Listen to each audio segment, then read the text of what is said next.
نحمده ونصلي على رسوله الكريم اما بعد فاعوذ باللہ من الشیطان الرجیم بسم اللہ الرحمن الرحیم۔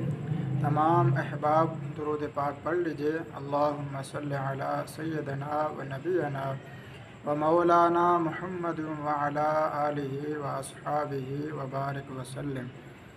ناظرین و سامعین، آج ہم استخارہ کے بارے میں پڑھیں گے اور سیکھیں گے کہ استخارہ کی نماز کیسے پڑھی جاتی ہے اور کتنی اس کی رکعتیں ہیں اور استخارہ کا مطلب کیا ہے۔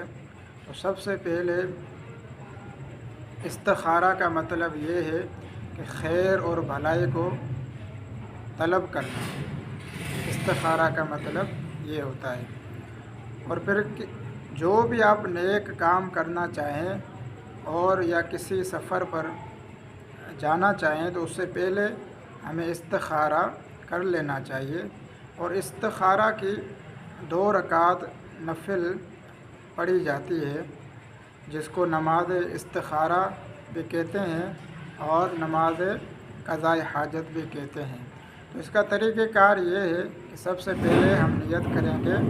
میں نیت کرتا ہوں 2 رکعت نماز استخارہ نفل واسطے اللہ تعالیٰ کے منہ میرا کعبہ شریف کی طرف، اللہ اکبر۔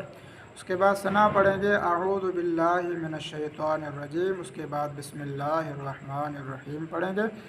پہلی رکعت میں سورہ فاتحہ کے بعد سورہ کافرون یعنی قل یا ایھا الکافرون پڑھیں گے۔ اس کے بعد دوسری رکعت میں سورہ فاتحہ کے بعد سورہ اخلاص پڑھیں گے۔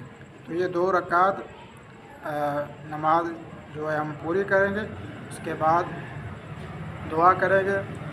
تو یہ اس کا طریقہ کار ہے۔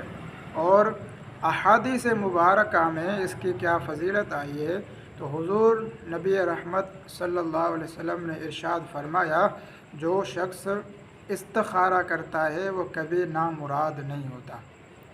دوسرے نمبر پہ فرمایا کہ جو شخص مشورہ کرتا ہے تو وہ کبھی شرمندہ نہیں ہوتا۔ اور تیسرے نمبر پہ فرمایا کہ جو کفایت سے کام لیتا ہے تو وہ کبھی کسی کا محتاج نہیں ہوتا۔